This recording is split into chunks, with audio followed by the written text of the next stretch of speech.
Om Shanti. Class चल रहा था।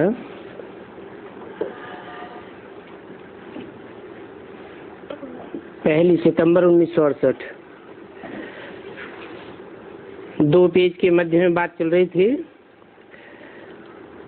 आत्मा में अविनाशी पार्ट भरा हुआ है। अविनाशी माना इसका कभी पार्ट का विनाश नहीं होता है।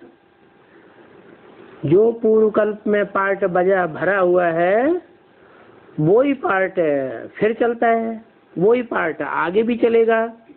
कल्प कल्प अंतर वो ही पार्ट चलता रहता है। वो रिकॉर्ड तो विनाश हो जाते हैं और ये रिकॉर्ड ऐसा है जो कभी विनाश को नहीं पाता है। वो रिकॉर्ड विनाश क्यों हो जाते हैं? ये अविनाशी क्यों है? वो जड़ है और ये चैतन्य है।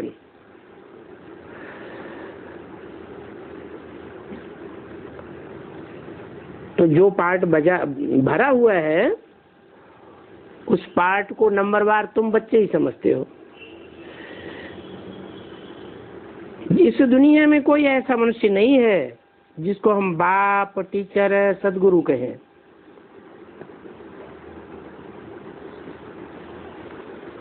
कोई हो तो बताओ।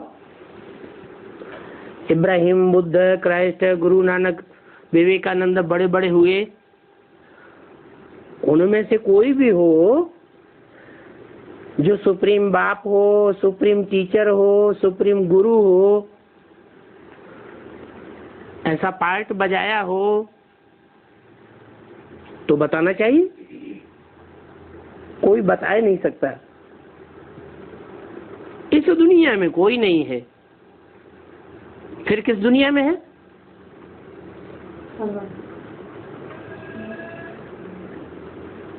जो परम धाम है, इस दुनिया से परे की दुनिया, पारलोक जिसे कहा जाता है, ब्रह्म लोक कहते हैं, मुसलमान लोग अर्श कहते हैं, अंग्रेज लोग सुप्रीम एबोर्ड कहते हैं, सोल बर्ड कहते हैं।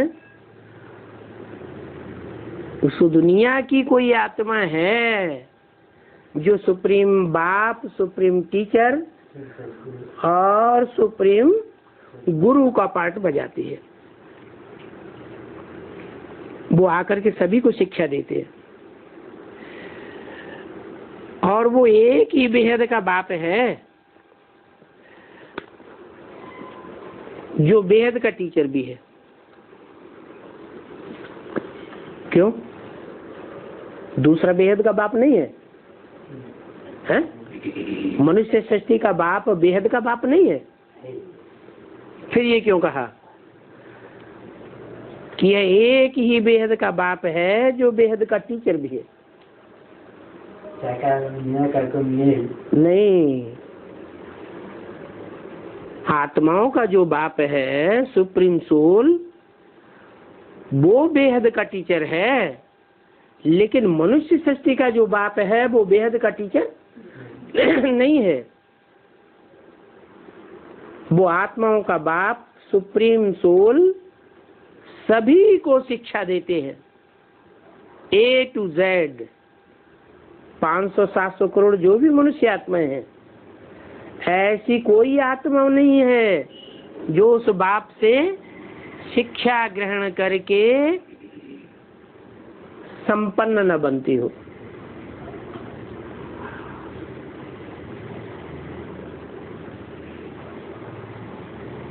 कोई ऐसी आत्मा नहीं है मनुष्य आत्माओं के बीच में जो उस बात से शिक्षा धारण करती हो।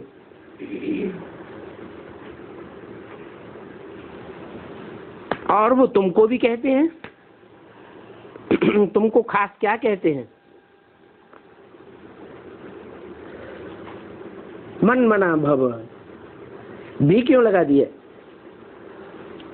तुमको भी कहते हैं मन मना भव। ये तुमको शब्द खास किससे कहा? तुमको माने सामने बैठने वाले बच्चे हैं बाप के, सन्मुख बैठ करके पढ़ाई पढ़ते हैं, उन बच्चों से कहा कि तुमको भी कहते हैं मन मना भव, और बाकी जो भी धर्म वाला मिले उनको कहो कि अल्लाह को तो सभी याद करते हैं, तुम भी याद करो। वो आत्माएं जो अल्लाह को याद करने वाली है वो सब आपस में भाई भाई है। उस एक ऊंचे से ऊंचे बाप को मानने वाली हैं। ये शिक्षा बाप बैठ अभी देते हैं संगम युग में कि मामे कम याद करो तो तुम्हारे सभी पाप कर्म भस्म हो जाएंगे, क्योंकि वो बाप ही पतित पावन है। और इस मनुष्य सृष्टि की कोई भी मनुष्य आत्मा नहीं है जो पतितों को पावन बना सके। क्यों? और आत्माएं इतनी पावरफुल आत्माएं हैं, क्राइस्ट जैसी आत्माएं, जो 200 करोड़ मनुष्यों में से जो क्रिश्चियंस बनते हैं उनका बाप कही जाती है।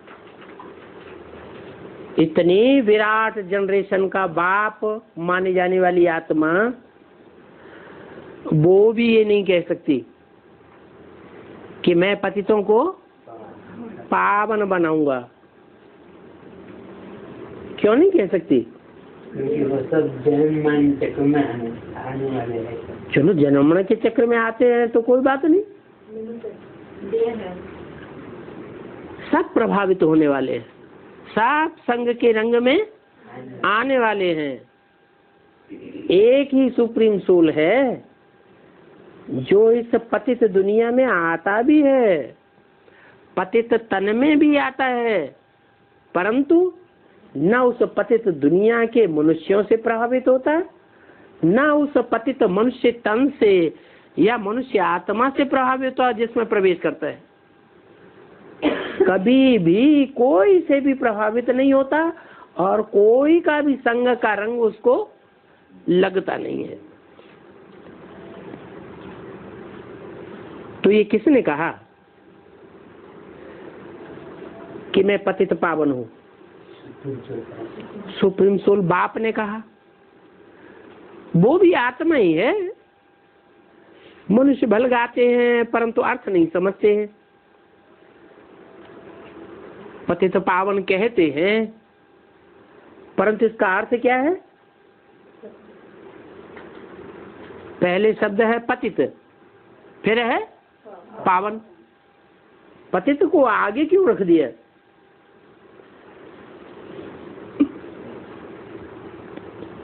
जब सुप्रीम सोल एवर प्योर है, पावन ही पावन है, कभी भी अपावन नहीं बनता है, संग का रंग लगता ही नहीं है, तो उसके टाइटल में पावन शब्द को पीछे कर दिया और पतित शब्द को आगे कर दिया। ऐसे क्यों? जो पतित बनते हैं उनको पावन बनना पड़ता है। उनको पावन बनना पड़ता है तो वो तो नीचे हुए ना, नीची क्वालिटी के हुए ना। है? उनका तो नाम बाद में आना चाहिए। जैसे शिव शंकर है तो शिव ऊंची क्वालिटी की सोल और शंकर नीची क्वालिटी की सोल। बाप दादा है, बाप ऊंचा है और दादा बड़ा भाई है, तो उसका नाम बाद में होना चाहिए। तो यहाँ पतित पावन जब कहते हैं तो पतित को आगे क्यों रख दिया है? इसलिए आगे रख दिया कि इस सृष्टि पर जब वो आता है तो पतित से पतित का ही आधार लेता है। क्या? पतित से पतित का ही आधार लेता है, उसका आधार लेकर के सारी सृष्टि को पावन बनाता है। कहते हैं तुम सब भक्तियां हो, सीताएं हो। क्या? तुम सब भक्तियां हो। तुम जो कहा सन्मुख बैठने वालों से कहा जाता है। फिर कहने वाला कौन? Supreme soul. किसके तन से कहा?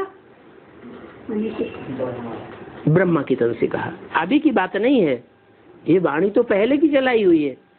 उस समय बोला तुम सब पतितात्माएं हो, तुम सब सीताएं हो, रावण की जेल में हो, तुम सब भक्तियां हो, तुम्हारी बुद्धि भागती रहती है, एक जगह ठिकाने टिकती नहीं है। तो ऐसे क्यों कहा? तुम सब माने जो राम वाली आत्मा है वो भी इमर्ज करके सामने होती है। वो भी उसकी दृष्टि में क्या है? सुप्रीम सोल की दृष्टि में है भक्ति है। वो भी सीता है। फिर बोला हम हैं राम। मैं राम हूं ऐसे क्यों नहीं कहा? हम क्यों कहा? हैं? मैं कहना चाहिए। मैं माने एक और हम माने कम से कम दो। तो हम हैं राम ऐसे क्यों कह दिया? हाँ नहीं, जो गायन है पतित पावन सीताराम, पतितों को पावन बनाने वाले सीता और राम। तो फर्स्ट क्लास सीता कौन, फर्स्ट क्लास राम कौन? फर्स्ट क्लास सीता कहें कृष्ण की आत्मा, और फर्स्ट क्लास राम किसको कहें? वो आत्मा जो कभी भी निश्चय बुद्धि से अनिश्चय बुद्धि नहीं होती, आदि से लेकर के अंत तक, जब तक स्मृति स्वरूप बनती है, कभी भी अनिश्चय में ना आए। तो उस आत्मा के लिए बोला कि मैं उसके साथ हूं। तो कहा हम हैं राम। सब भक्तियों का सदगति दाता मैं हूं। तो एक तरफ राम वाली आत्मा को भी सदगति मिलती है कि नहीं मिलती है? तो उसका भी सदगति दाता हूं। यहां मैं शब्द जोड़ दिया। सब भक्तियों का सदगति दाता मैं हूं। मैं माने अकेला एक या ज्यादा? एक अकेला। माने उसमें राम वाली आत्मा भी आ गई कि वो भी भक्ति है, वो भी पतित बनती है, उसका भी सदगति दाता मैं हूं और सर्व की सदगति कर देता हूं।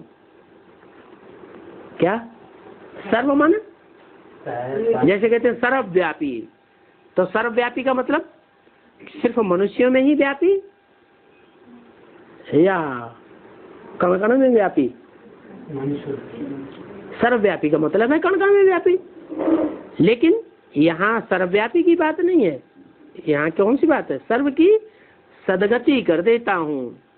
माना मनुष्यों की ही सदगति नहीं करता हूँ, जो भी इस सृष्टि पर कण कण है वो एक एक कण की सदगति हो जाती है। कैसे? कण कण की सदगति कैसे होगी? अभी जो दुनिया में कण कण है, कण जिसे एटम कहते हैं, वो तमो प्रधान है या सतो प्रधान है? तो सदगति है या दुर्गति है? अभी कण कण की भी दुर्गति है। फिर जब नई दुनिया बनती है तो इस दुनिया में एक भी कण, एक भी एटम ऐसा नहीं रह जाएगा जो सृष्टि का विनाशकारी हो। क्या? सब सतो प्रधान बन जाएंगे। तो मैं सब की सदगति कर देता हूं और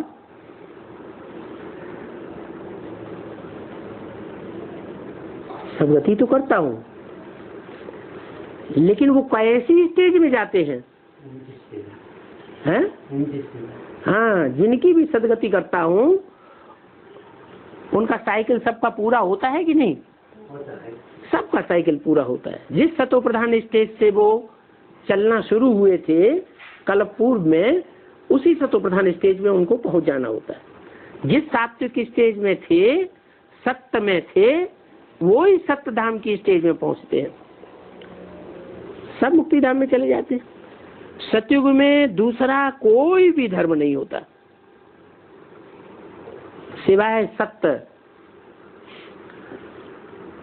कौन सा धर्म होता है? सत धर्म। और दुनिया में जितने भी धर्म हैं वो सब हैं असत।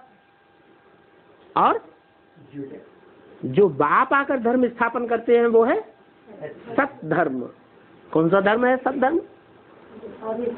आदि सनातन देवी देवता धर्म। आदि क्यों कहा? आदि कब कहें? 4 युग हैं, सतयुग, त्रेता, द्वापर, कलयुग। सतयुग को आदि कहें? सतयुग को भी आदि नहीं कहेंगे। सतयुग का भी आदि करने वाले कोई और थे, और वो कब तैयार हुए? संगम युग पर तैयार हुए। तो बताया कि सतयुग में दूसरा कोई धर्म नहीं होता है सिवाय सद्धर्म के। वहां सिर्फ हम ही होते हैं। ये हम किसने कहा? सत्य युग में। हाँ, वहां सिर्फ हम ही होते हैं, क्योंकि हम ही बाप से वर्षा लेते हैं। अच्छा, कहाँ की बात है ये? वर्षा लेने की बात कहाँ की है? संगम युग की बात है। आदि सनातन जिसे कहते हैं, जिसकी आदि होती है कहाँ से? संगम युग से। उस संगम युग में हम ही हैं जो बाप से पूरा वर्षा लेते हैं। कौन हम? हम जो सन्मुख में बैठे वो पूरा वर्षा लेते हैं। बाप तो विश्व की बादशाही देते हैं, फिर लेते हैं सब हैं? नंबरवार लेते हैं या 100% लेते हैं? नंबरवार लेते हैं। तो ये किसने कहा? सिर्फ हम ही होते हैं। सिर्फ हम, सिर्फ माने राम कृष्ण वाली आत्माएं हैं जो बाप से वर्षा लेती हैं, क्योंकि हम ही बाप से वर्षा लेने वाले हैं। यहाँ तो देखो कितने ढेर के ढेर मंदिर हैं। मंदिर किस बात की यादगार? हाँ? जो घरगृहस्थ बनाया है, देवताओं के घरगृहस्थ जो बने हैं संगम युग में, उनकी यादगार मंदिर बन गए। गांव गांव में, शहर शहर में, भारतवर्ष में मंदिर बने हुए हैं। उन मंदिरों का नाम है गीता मंदिर। यादगार बने हुए, शिव मंदिर बने हुए हैं, देवताओं के मंदिर बने हुए, लक्ष्मी नारायण के मंदिर बने हुए, ढेर के ढेर मंदिर हैं। और कितनी बड़ी दुनिया है, और इतनी बड़ी दुनिया में क्या क्या चीजें हैं। वहां ये सब कुछ भी नहीं होगा।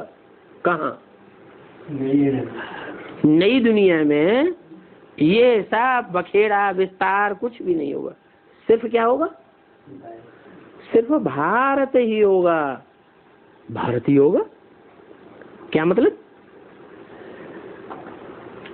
अभी भारत में बखेड़ा नहीं है, है? नहीं, बखेड़ा नहीं है। बखेड़ा माने विस्तार। दुनियावी चीजों का विस्तार नहीं है। अभी विस्तार तो है। वहां सिर्फ भारत ही होगा। तो ये भारत शब्द जो है वो चैतन्य के लिए बोला गया, ये जड़ के लिए भी बोला गया। चैतन्य भी है तो जड़ भी है। सिर्फ भारत होगा। भारत का अर्थ क्या है? हाँ, जो ज्ञान की रोशनी में सदैव रत रहने वाला है, सदैव ज्ञान की रोशनी में बिजी रहने वाला है। इसीलिए लक्ष्मी नारायण का मंदिर बनाते हैं या विष्णु की शेष सैया दिखाते हैं तो कहाँ दिखाते हैं? क्षीर सागर में। क्षीर सागर का मतलब है वो ज्ञान दूध का सागर है जिसमें वो रहते हैं, और उनका नाम भी क्या रखा गया? नारायण। नार आयन, नार माने ज्ञान जल, आयन माने घर। उनका घर ही कहाँ है? ज्ञान जल में उनका घर है। और लक्ष्मी नारायण का मंदिर में भी, लक्ष्मी नारायण के चित्र में भी क्या दिखाया गया?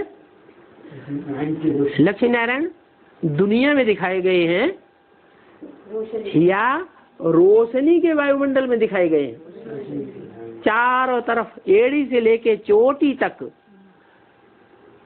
कौन सा वाइब्रेशन दिखाया गया है? ज्ञान की रोशनी ही रोशनी, भावमंडल दिखाया गया है। तो देखो वहां सिर्फ भारत ही होगा और ये रेल आदि कुछ भी नहीं रहेंगे। क्या ये रेल, ये एरोप्लेन, ये सब इस दुनिया की जो तमो प्रधान झटका मारने वाली चीजें हैं, एक्सीडेंट करने वाली चीजें हैं, वो सब खलास हो जाएगी, खत्म हो जाएंगे। वहां रेल आदि की दरकार ही नहीं रहती। अरे क्यों? संकल्प से ही बुद्धि होगा। हाँ, वहां संकल्प ही इतना पावरफुल होगा कि आत्मा जहां कहीं भी दुनिया में विचरण करना चाहे वहां पहुंच सकेगी। तो ये सब खत्म हो जाएंगे। हाँ, छोटे छोटे शहर होंगे और रेल तो चाहिए दूर दूर गांव में जाने के लिए, और वहां तो बिल्कुल छोटे झाड़ होंगे। इसलिए ये रेलें आदि तो सब बाद में द्वापर में बनती है। तुम बच्चे यहाँ आते ही हो रिफ्रेश होने के लिए, बाबा रिफ्रेश कर रहे हैं। रिफ्रेश करना अर्थात बच्चों को भिन्न भिन्न प्रकार के नए नए पॉइंट समझाते रहते हैं।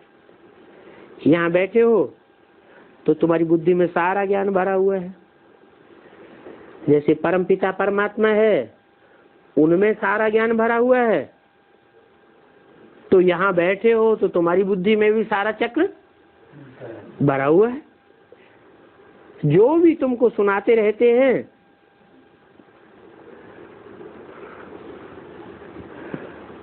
वो ज्ञान की बातें ही सुनाते हैं।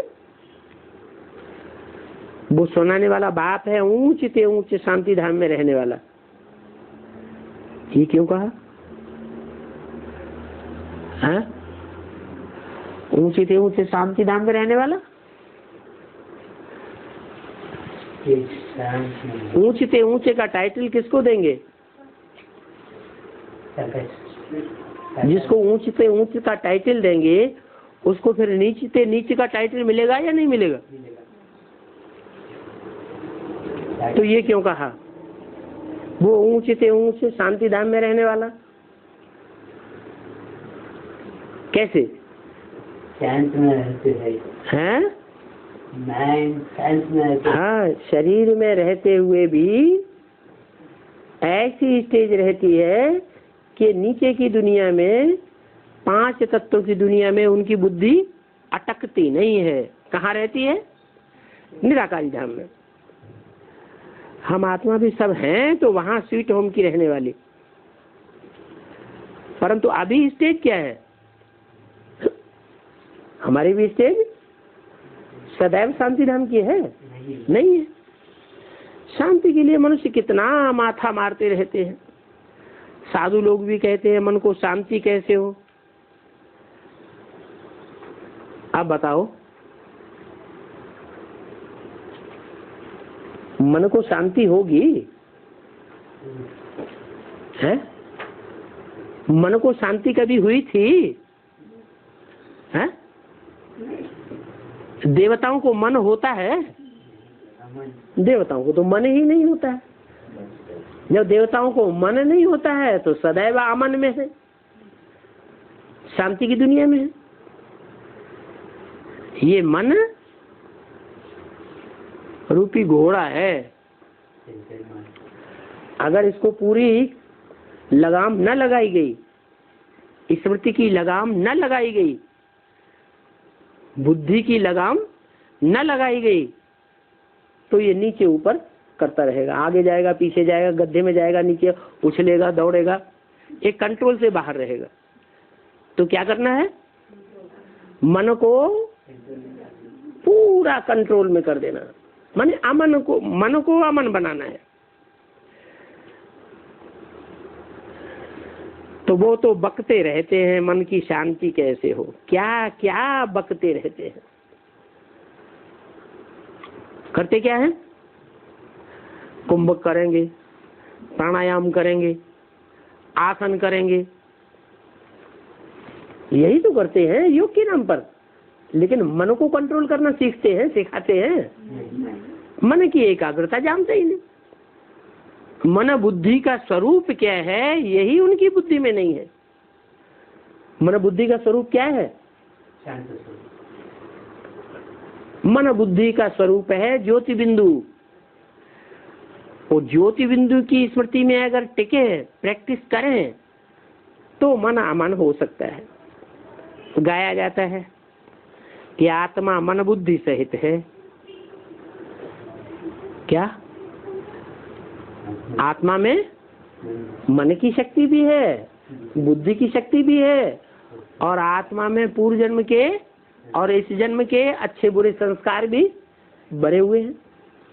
तीनों प्रकार की शक्तियों का समुच्चय आत्मा कहा जाता है। और इस आत्मा का स्वधर्म है शांत। कब शांत है? जब मन एकाग्र हो जाए। मन जब एकाग्र हो जाता है तो सब पूर्व जन्म के सारे संस्कार भस्म हो जाते हैं। जब तक 63 जन्मों के संस्कार पाप कर्म रहे हुए हैं, तब तक मन एकाग्र नहीं हो सकता, शांति मिल नहीं सकती। तो देखो, आत्मा जब अंतर्मुखी बनती है, अमन बनती है, तो इंद्रियों की भी याद नहीं रहती, इंद्रियों के भोगों की भी याद नहीं रहती, मुख ही नहीं, कोई भी कर्मेंद्रिय नहीं, चंचलता करने वाली कर्मेंद्रियां ही नहीं। उन कर्मेंद्रियों को शक्ति देने वाला मन ही नहीं। कर्मेंद्रियों से भी सुख दुख कब मिलता है? जब मन उसका साथ दे। कर्मेंद्रियों का अगर मन साथ नहीं देता है तो सुख दुख फिर नहीं हो सकता। तो देखो, जब कर्मेंद्रियां ही अनुभव में नहीं आती हैं तो कर्मेंद्रियों के भोग भी नहीं रहते, और कर्मेंद्रियां न होने के कारण, मन अमन होने के कारण बिल्कुल शांति हो जाती है। तो जैसे कि तुम चले जाते हो वहां शांति धाम में, शांत की स्टेज में रहते हो, वहां न मन है, न कर्मेंद्रियां हैं, न कर्मेंद्रियों के भोग हैं, न वहां सुख अथवा दुख है। कहाँ? शांति की स्टेज में, जहां मन अमन हो जाता है। फिर वहां से पहले पहले तुम आते हो सुखधाम में, शांति धाम से सुखधाम में आते हो। अभी तुम इस दुखधाम से ट्रांसफर हो रहे हो सुखधाम में, और बाप तुमको पावन बनाए रहे हैं। पावन बनेंगे तो ट्रांसफर होंगे, या जिस नंबर में पावन बनेंगे उसी नंबर में शांति धाम ट्रांसफर होंगे। शांति धाम जिस नंबर से ट्रांसफर होंगे उसी नंबर से सुखधाम में आ जाएंगे। क्या? जो पहले पहले शांति धाम जावेंगे वो पहले पहले सुखधाम आवेंगे, और जो पहले पहले सुखधाम आवेंगे नहीं नहीं नहीं नहीं, सुखधाम के बाद फिर क्या आता है?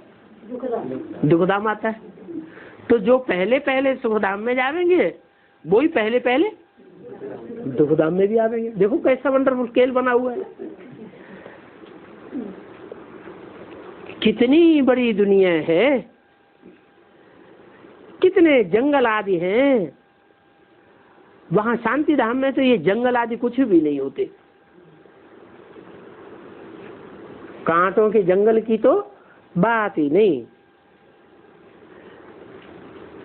सुखधाम में इतने फल फूल आदि होते हैं, शांति धाम में कुछ भी नहीं।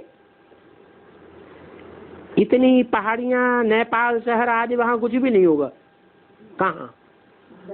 शांति धाम है, शांति धाम में जैसे छोटा सा मॉडल स्वर्ग का बनाते हैं,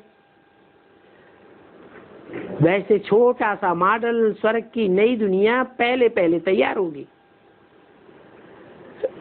और हमारी ही राजधानी होगी। तो क्या होना है वो वंडर देखना। अभी देखो कितनी बड़ी सृष्टि है, इतनी बड़ी सृष्टि में सब आपस में लड़ते झगड़ते रहते हैं। फिर इतनी बड़ी सारी दुनिया खत्म हो जाएगी, बाकी हमारा राज्य रहेगा। इतना सभी कुछ खत्म हो जाएगा, ये कहाँ चला जाएगा? हैं? इतनी बड़ी दुनिया, इतने बड़े बड़े महाद्वीप हैं, ये सब कहाँ चले जाएंगे? सब समंदर में समा जाएंगे, या धरती आदि में अंदर चला जाएगा। या तो समंदर खा जाएगा या तो धरती में समा जाएगा। 1:968 की वाणी का 3रा पेज। ये दुनिया में जो भी विस्तार देखते हैं, इसका नाम निशान नहीं रहेगा। समंदर में जो चीज जाती है वो अंदर ही खत्म हो जाती है। सागर जैसे कि हप कर लेता है, तत्व तत्व में समा जाते हैं, मिट्टी मिट्टी में समा जाती है। फिर इसको कहा जाता है नई सतो प्रधान प्रकृति। सारी दुनिया सतो प्रधान होगी। उस सतो प्रधान दुनिया में तुम्हारी ब्यूटी नेचुरल रहेगी। अभी जो ब्यूटी बनाते हैं, कितने कपड़े पहनते हैं, कितने जेवर पहनते हैं, कितना श्रृंगार करते हैं। स्त्रियां भी करती हैं तो पुरुष भी दाढ़ी आदि सब दुनिया भर का बनाना पड़ता है। वहां तो लिपस्टिक आदि कुछ भी नहीं लगाते। कहाँ? नई दुनिया में ऐसी कोई भी चीज परफ्यूम की नहीं होंगी। उसको कहा जाता है नेचुरल ब्यूटी। तो तुम बच्चों को बहुत खुशी होनी चाहिए। क्या? किस बात की खुशी होनी चाहिए?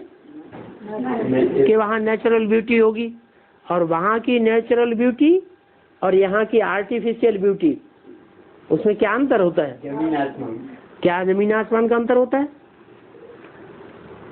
ये अल्पकाल की होती है और वो 21 जन्म के लिए नेचुरल ब्यूटी बनी रहेगी। तो देखो कितना अंतर है। तुम बच्चों को तो बहुत खुशी होनी चाहिए। तुम स्वर्ग के परिजात बन जाते हो। रंगून में कहते हैं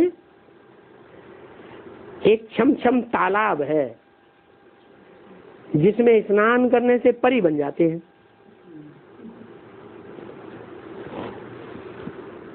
वास्तव में है ये सारी ज्ञान की बात है।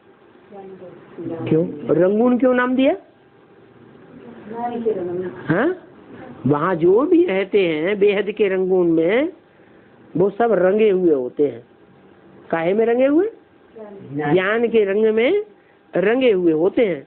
तो जब ज्ञान के ही रंग में रंगे हुए होंगे तो जैसे नारायण जैसे बन गए। और नारायण जैसे परियां क्या करती है? ज्ञान योग के पंखों से उड़ती रहती है। तो नारायण भी ज्ञान योग के पंखों वाला है, तो तुम भी परिजात बन जाते हो। कब? रंगून के तालाब में स्नान करने से। वास्तव में सारी ज्ञान की बातें हैं। ज्ञान स्नान करने से तुम स्वर्ग के परिजात बन जाते हो। कोई आर्टिफिशियल ब्यूटी की बात नहीं है। अगर ज्ञान स्नान नहीं करेंगे तो तुम फिर देवता भी नहीं बनेंगे। ये क्या बात हो गई? हाँ? अगर ज्ञान स्नान नहीं करेंगे तो देवता नहीं बनेंगे। हाँ? अच्छा चलो 84 जन्म वाले देवता नहीं बनेंगे, 83 जन्म लेने वाले देवता तो बन जाएंगे। हाँ? हाँ, वो देवता इसलिए नहीं होंगे क्योंकि जब द्वापर शुरू होगा तो उनकी जो एक कला कम रह गई ना, वो किस लिए रह गई कि यहाँ पूरा ज्ञान स्नान नहीं किया। न ज्ञान स्नान करने से वहाँ फिर द्वापर में वो कमजोरी उभर के बाहर आ जाती है, इमर्ज हो जाती है, और वो हमको इस्लाम धर्म में कन्वर्ट कर देगी। तो ज्ञान स्नान नहीं करेंगे तो तुम देवता नहीं बनेंगे। माने देवता कौन? जो आदि से लेकर के अंत तक कौन से धर्म में रहे? आदि से अंत तक देवी देवता सनातन धर्म में पक्के होकर के रहे, तब कहेंगे देवता। अगर 2-4 जन्म में 1-2 जन्म कन्वर्ट हो जाते हैं तो फिर उनको देवता नहीं कहेंगे। तो देखो, ज्ञान स्नान करने के सिवाय और कोई दूसरा उपाय नहीं है देवी देवता धर्म में जाने का। देवी देवता धर्म में अगर हम पक्का जाना चाहते हैं आदि से अंत तक, तो क्या पक्का कर दें? क्या बात पक्की करें? कि ज्ञान स्नान हमें जरूर रोज करना है। बाप तो सदैव ही खूबसूरत है। तुम आत्मा सांवरी बन गई हो। मना ये बात क्यों कही? हाँ? ज्ञान स्नान करने के सिवाय कोई दूसरा उपाय नहीं है। देवी देवता सनातन धर्म में जन्म जन्मांतर जाने के लिए। इस बात से ये क्या कनेक्शन जोड़ दिया? बाप तो सदैव खूबसूरत है। हाँ? नहीं, अभी जो बात ये प्रसंग चल रहा है कि रोज ज्ञान स्नान करेंगे तो देवी देवता सनातन धर्म के पक्के बनेंगे। इसके अलावा कोई दूसरा उपाय नहीं है। और बाप तो है सदा खूबसूरत है। ज्ञान जल में रहते हैं। हाँ, सदा खूबसूरत इसलिए है कि वो सदैव ही ज्ञान जल में रहने के कारण उसका नाम ही पड़ता है नारायण। तुम आत्मा सांवरी बन गई हो। क्या तुम आत्मा सांवरी बन गई हो? वो नारायण सांवरा नहीं बनता है क्या? है? नारायण नहीं सांवरा बनता है। तुम किससे कहा? कब कहा? ब्रह्मा के तन में प्रवेश करके तुम कहा। उसमें राम वाली आत्मा भी आ गई या नहीं आ गई? वो भी आ गई। तुम सांवरी बन गई हो। तुम्हारा मासूक बड़ा ही सुंदर है। तो आशिक मासूक जो होते हैं वो साकार में होते हैं या निराकार में होते हैं? फिर राम वाली आत्मा के लिए आशिक कौन है, मासूक कौन है? राम वाली आत्मा भी तो हाँ सांवरी बन गई ना। मासूक एक है और आशिक 500-700 करोड़ मनुष्य मात्र जितने भी हैं वो सब आशिक हैं। किसके आशिक हैं? हैं? एक मासूक के। एक मासूक बड़ा ही सुंदर है। अरे ये सुंदरता, सुंदर होना और भोंडा होना, ये कहाँ की बातें हैं? संगम युग की बातें हैं। फिर राम वाली आत्मा के लिए सुंदर कौन और भोंडा कौन? एक ही शरीर में है? एक ही शरीर में दोनों। एक ही शरीर में दोनों आत्माएं हैं। राम वाली आत्मा भी है और कृष्ण वाली आत्मा भी है। तो वो सुंदर मासूक आकर के तुम बच्चों को सुंदर बनाते हैं। ऐसे नहीं पहले से ही इस दुनिया में मौजूद है। क्या आकर के सुंदर बनाते हैं? क्या ब्रह्मा के तन में आकर सुंदर बनाते हैं? ब्रह्मा ने तो शरीर छोड़ दिया। सब अभी भी श्याम ही श्याम है, सुंदर तो कोई बना ही नहीं। तो फिर सुंदर कैसे बनाते हैं? जरूर कोई तन में प्रवेश करते हैं और प्रवेश करके जो भी श्याम हैं, जो भी बड़े बड़े धर्म पिताएं हैं वो भी श्याम बन गए हैं या सुंदर हैं? वो भी श्याम बन गए हैं। सबको आकर सुंदर बनाते हैं। तुम भी सांवरे से गोरे बनते हो ना। ऐसा सांवरा और ऐसा सुंदर तुम्हारे जैसा और दुनिया में कोई नहीं बनता। क्या तुम जितने काले बनते हो, महाकाल, कालों का काल, कैसे कहते हैं? हाँ, एकदम काला। महाकाली को भी कैसे दिखाते हैं? एकदम भयंकर काली। तो तुम जितने काले बनते हो, माना ना काले का मतलब क्या है? काले का मतलब है दुखदाई, किसी को अच्छा न लगे। जैसे अफ्रीकन होते हैं, तो अफ्रीकन किसी को अच्छे लगते हैं क्या? नहीं, बिल्कुल अच्छे नहीं लगते। तो एकदम काले बन जाते हो और एकदम काले से मैं फिर आकर 1 सेकंड में गोरा बनाता हूँ। यह भी सांवरा और सुंदर बनता है कौन? ब्रह्मा बाबा। सदा सुंदर तो एक ही मासूक है।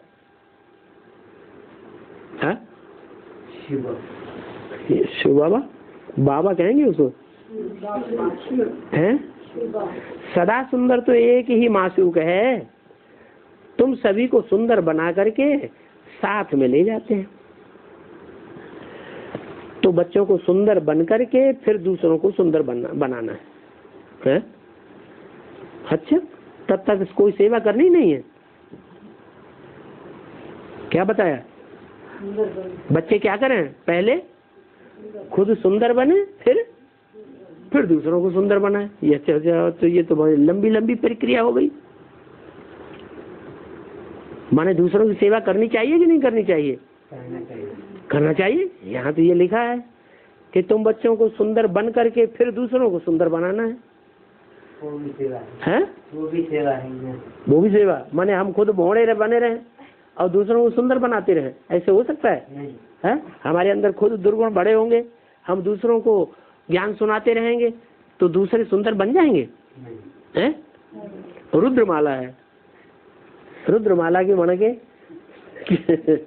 कोई लंगड़े, कोई लूले, कोई काने, कोई बूचे दिखाए जाते हैं ना भक्ति मार्ग में। कहाँ की यादगार है? यहाँ की संगम युग की यादगार है।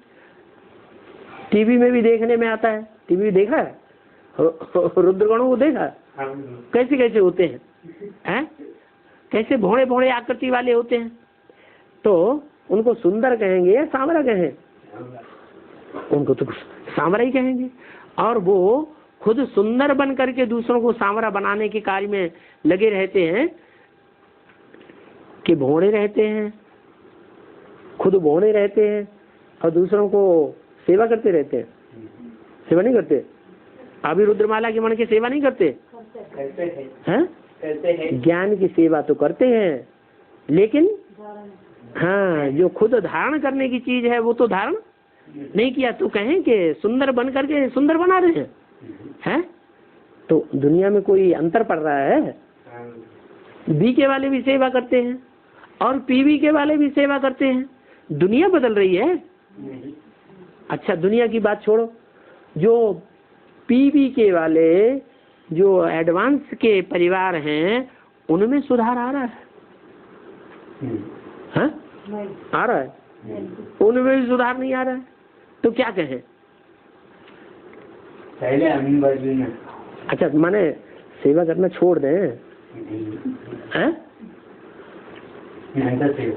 हाँ नहीं, कोई आत्माएं हैं वाचा की सेवा में बहुत सिद्धहस्त होती है। क्या? कोई आत्माएं हैं दृष्टि की सेवा में बहुत सिद्धहस्त हो जाएंगी। कोई आत्माएं वाइब्रेशन की सेवा में बहुत सिद्धहस्त हो जाएंगी। कोई आत्माएं हैं प्योरिटी की सेवा में बहुत सिद्धहस्त हो जाएंगी। तो जिसमें जो शक्ति है उस शक्ति के आधार पर सेवा करनी चाहिए या नहीं करनी चाहिए? मनसा पावरफुल नहीं है, चलो मनसा से सेवा नहीं कर सकते। किसी के पास बहुत धन है तो धन से सेवा करनी चाहिए या नहीं करनी चाहिए? धन से सेवा करनी चाहिए। तो ये अपने अपने तरीके हैं, लेकिन श्रेष्ठ तरीका क्या है? चाहे तन हो, चाहे मन हो, चाहे धन हो, समय हो, संपर्क हो, दृष्टि हो, वृत्ति हो, प्योरिटी हो, कोई भी प्रकार की शक्ति हो, सब प्रकार की शक्तियों से जब हम इकट्ठी सेवा करेंगे तो उसका रिजल्ट जल्दी निकलेगा। अभी ऐसे नहीं रिजल्ट नहीं निकल रहा है। अगर रिजल्ट न निकल रहा होता तो दुनिया में जितने भी धर्म चल रहे हैं, जितने भी ज्ञान चल रहे हैं, अनेक अनेक प्रकार के सत्संग चल रहे हैं, उन सत्संगों में से निकली हुई जो भी आत्माएं ब्रह्मा कुमार कुमारी बन रही है, उन ब्रह्मा कुमार कुमारी बनने वालों को दुनिया में कोई कन्वर्ट कर पाता है? नहीं कर पाता है, नहीं कर रहा है ना। लेकिन एडवांस वालों ने कर रहे हैं। जो रुद्रमाला के मणके हैं वो उनको कन्वर्ट कर रहे हैं। तो ऐसी कौन सी ताकत है? भक्ति याद की ताकत। हाँ, एक तो याद की ताकत है, वो पहचान उनमें नहीं है दुनिया वालों में। और उन बीके वालों में जो असली बाप की पहचान है वो हम बच्चों में है। एक तो पहचान हम बच्चों में है, पहचान के आधार पर हम दुनिया वालों से आगे हैं, बीके वालों से आगे, और वाचा के आधार पर भी दुनिया वालों से आगे हैं। वाचा से ही ज्ञान सुनाया जाता है। हाँ, रही वाइब्रेशन बदलने की बात, वो जब तक प्योरिटी नहीं होगी कर्मेंद्रियों में तब तक परिवर्तन, पूरा परिवर्तन नहीं हो सकता। तो बताया तुम बच्चों को सुंदर बन करके फिर दूसरों को सुंदर बनाना है। माना जिस रूप में तुम सुंदर बनते जा रहे हो उसी रूप में दूसरों को सुंदर बनाते रहते हो। बाप तो श्याम सुंदर बनते नहीं है? बाप बाबा नहीं, कौन बाप? कौन बाप? जो आत्माओं का बाप है वो न सुंदर बनता है न श्याम बनता है। गीता में भूल कर दी है, जो बाप की बदली कृष्ण का नाम डाल दिया। अरे कृष्ण तो काला भी बनता है और कृष्ण गोरा भी बनता है। अगर न बनता होता तो भक्ति मार्ग में क्यों कहते क्या श्याम सुंदर?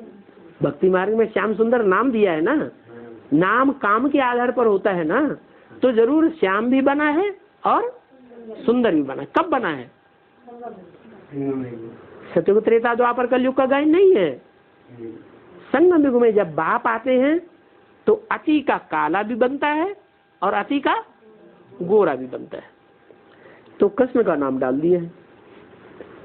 गीता में श्याम सुंदर का नाम नहीं होना चाहिए। गीता ज्ञान देने वाला गीतापति भगवान नाम किसका होना चाहिए? जो उसको श्याम से सुंदर बनाता है उसका नाम होना चाहिए। वो तो है नहीं, बच्चे का नाम डाल दिया, बच्चा बुद्धि का नाम डाल दिया। बच्चा बुद्धि जिसकी अकल चलती ही नहीं, कितने वर्ष हो जाते हैं पढ़ाई पढ़ते पढ़ते, फिर भी बुद्धि में नहीं बैठता कि गीता का भगवान साकार है या निराकारी स्टेज वाला। बाप कहते हैं कि वही कृष्ण जिसका नाम गीता में डाल दिया है, ड्रामा देखो कैसा बना हुआ है, वो ही कृष्ण फिर सुंदर बनता है। क्या सुंदर भी बनता है। इसको कहा जाता है एक ही भूल है कि जो श्याम बनने वाले का नाम गीता में डाल दिया है।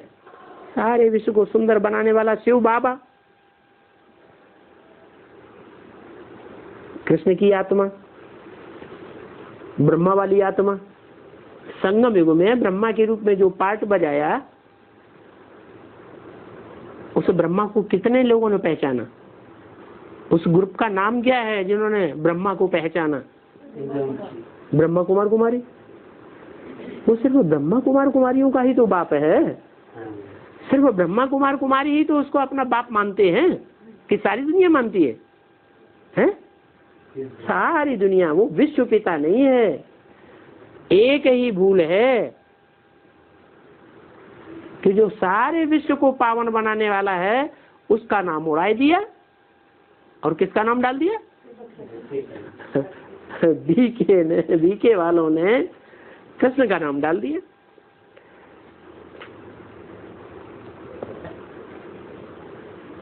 शिव बाबा की बदली जो स्वर्ग में पहला नंबर शाहजादा बनता है, उनका नाम डाल दिया। बनाने वाला कौन है? स्वर्ग में सतयुग के पहले जन्म में पहले नंबर का शाहजादा जो बनता है, रचना, पहला पत्ता, उसको रचने वाला कोई है या नहीं है? जो रचने वाला है उसका नाम नहीं डाला। वो रचने वाला कौन हुआ? शिव बाबा। आपा नहीं, कौन? शिव बाबा। बाबा क्यों कहा है? हाँ, बाबा इसलिए कहा कि वो साकार और निराकार का मेल है, जो शाहजादे को जन्म देता है। शाहजादा कृष्ण के रूप में, बच्चे के रूप में जन्म लेगा सतयुग में, उसको जन्म देने वाला कौन होगा? उसको क्या कहेंगे? शिव बाबा। क्यों शिव बाबा क्यों कहेंगे? शिव तो चला जाता है परम धाम में। परम धाम में वापस जाने के बाद कृष्ण का जन्म होता है या पहले जन्म होता है? फिर शिव बाबा क्यों कहा? क्योंकि सृष्टि पर सदा कायम वो शिव की आत्मा है, जो आदि से लेकर के अंत तक, अंतिम जन्म तक, पहले जन्म से लेकर के 84वां जन्म होता है 1936 में, तब तक वो आत्मा आदि में भी विष्णु थी और अंत में भी विष्णु स्वरूप रहती है। तो यह बात को कोई समझते नहीं है। कौन सी बात? कि जो श्याम से सुंदर बनने वाला है, सुंदर से श्याम बनने वाला है, वो गीता का भगवान नहीं है, बल्कि जो ऑलराउंड पार्ट बजाता है आदि से अंत तक, सात्विक स्टेज में रहने वाली आत्मा है। परसेंटेज में सात्विक नहीं, लेकिन दुनिया वालों के मुकाबले जास्ती सात्विक रहती है जो आत्मा, उसका नाम बदल करके कृष्ण बच्चे का नाम डाल दिया। इस बात को कोई नहीं समझते। अभी भारत फिर से सुंदर बनने का है। वो तो समझते हैं कि 40,000 वर्ष के बाद स्वर्ग बनेगा। कौन समझते हैं? भक्ति मार्ग वाले, शास्त्रवादी। तुम तो बताते हो अरे 40,000 वर्ष की बात कहाँ से आ गई? ये तो सारा कल्प ही 5,000 वर्ष का है। 2,500 वर्ष की मनुष्यों को हिस्ट्री मिल रही है दुख की दुनिया की, क्योंकि दुख की दुनिया के दिन गिने जाते हैं, हिस्ट्री बनाई जाती है। सुख के दिनों को कोई याद नहीं रखता। सुख के दिन है स्वर्ग। स्वर्ग में कोई तवारीख नहीं। तवारीख कहाँ बनती है? जो भी विक्रम संवत बने, ईसा संवत बने, हिजरी संवत बने, शक संवत बने, कितने वर्ष के अंदर के हैं? 2,500 वर्ष के अंदर। तो ये 2,500 वर्ष के अंदर दुख की दुनिया बनी है, तो दिन गिने हैं। तो ये दुख की दुनिया भी 2,500 वर्ष की है और सुख की दुनिया भी 2,500 वर्ष की है। तो तुम बताते हो कि सारा कल्प सिर्फ 5,000 वर्ष का है। तो बाप आत्माओं से बात करते हैं। क्या आत्माओं से बात करते हैं? क्यों? आत्माएं 500-700 करोड़ आत्माएं नहीं है, तो उनसे बात नहीं करते? हाँ हाँ, सन्मुख में रह करके सिर्फ उन आत्माओं से बात करते हैं जो सतयुग के आदि में जन्म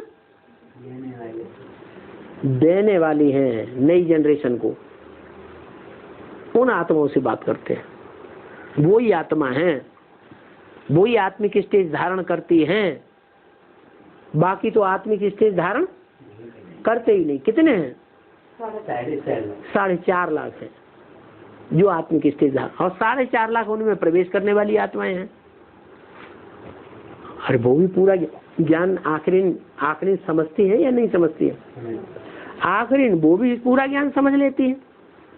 तो टोटल कितनी हुई? 9 लाख आत्माएं हैं जिन आत्माओं से बाप बैठ बात करते हैं। तो जो प्रवेश होकर के पढ़ाई पढ़ती हैं उनको सन्मुख कहें हैं? जो प्रवेश करके पढ़ाई पढ़ती हैं उनको सन्मुख कहें हैं? कहें? उनका मुख कहाँ है? अरे जिसमें प्रवेश किया वो ही उनका मुख हो गया। ये प्रवृत्ति मार्ग का धर्म स्थापन हो रहा है या निवृत्ति मार्ग का? प्रवृत्ति मार्ग का धर्म स्थापन हो रहा है। तो इसमें दोनों प्रकार की पाठधारी आत्माएं चाहिए। बीज के रूप में पिता के रूप में पाठ बजाने वाली, और आधार के मूर्त में माता के रूप में पाठ बजाने वाली आत्माएं। तो कहते हैं, बाप कहते हैं जिन आत्माओं से बात करते हैं उनसे कहते हैं मैं तुम्हारा आधा कल्प का मासूक हूँ। किन आत्माओं से कहते हैं? आधा कल्प का मासूक माने सत्युग आदि से लेकर के कलियुग तक नहीं, त्रेतायुग तक वहां का मासूक हूँ। तुम मुझे कब से याद करते आए? जो आशिक होते हैं वो मासूक को याद करते हैं ना, तो हम कब से याद करते आए? हम द्वापर के आदि से ही उसको याद करना शुरू कर दिया। जब से सतो प्रधान भक्ति शुरू हुई तब से हमने उसे याद करना शुरू किया। तो हम आधे कल्प का वो हमारा मासूक है। तुम मुझे पुकारते आए हो। हे पतित पावन, आकर के हम आत्माओं आशुकों को आकर के पावन बनाओ। तो अभी मैं आया हुआ हूँ, हैं? अभी मैं आया हुआ हूँ, तो फिर याद करना चाहिए ना।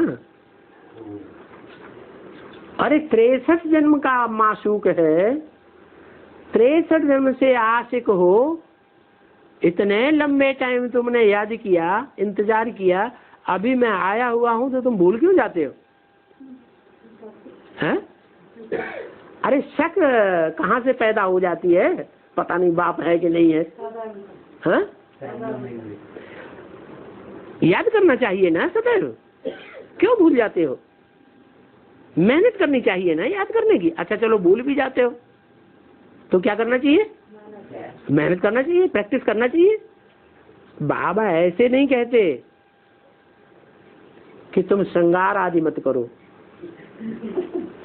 क्या हैं? ऐसे नहीं कहते कि तुम श्रृंगार आदि मत करो, नहीं, वो सभी कुछ करते रहो। हाँ, माने वेद का बाप वेद के बच्चों से बेहद की बातें करते हैं ना। बच्चे तो हद में समझ लेते हैं। अरे बाबा ने तो कह दिया खूब बिंदी लगाओ, खूब झुमके पहनो, है खूब चूड़ियां पहनो, खूब बढ़िया बढ़िया साड़ियां पहनो, क्योंकि बाबा ने कह दिया। लेकिन कौन से बाबा ने कह दिया? हद के या बेहद के? हैं? बेहद के बाबा ने कहा। हद के बाबा ने ये बोला क्या? बाबा ऐसे नहीं कहते श्रृंगार आदि नहीं करो। ये ब्रह्मा की आत्मा हद में समझेगी, और बोलने वाले ने बेहद में बोला कि तुम दिव्य गुणों का श्रृंगार करो शक्तियों को धारण करो। गृहस्थ व्यवहार में रहते बाल बच्चों आदि को भी संभालो। सिर्फ अपन को आत्मा समझ में बाप को याद करो, क्योंकि मैं ही पतित पावन हूं। तुम अपने बच्चों की भल संभाल करो, बाकी जो बच्चे पैदा हो गए हैं ज्ञान में आने से पहले, उन बच्चों की भल संभाल करो, लेकिन और बच्चे पैदा मत करो। संभाल करने के लिए मना नहीं है, नहीं तो क्या होगा? अगर और बच्चे पैदा करते रहेंगे तो क्या होगा? अंत समय में वो बच्चे तुमको याद आते रहेंगे। इन सभी के होते हुए सबको भूलना है ना, तो अभी संबंध बढ़ाना है या संबंध तोड़ने का समय चल रहा है? तोड़ने का टाइम चल रहा है। और हम नई नई आत्माओं से संबंध जोड़ते रहेंगे तो हमारा नुकसान होगा या फायदा होगा? बहुत भारी नुकसान हो जाएगा। इन सभी को भूल जाना है। ओम शांति।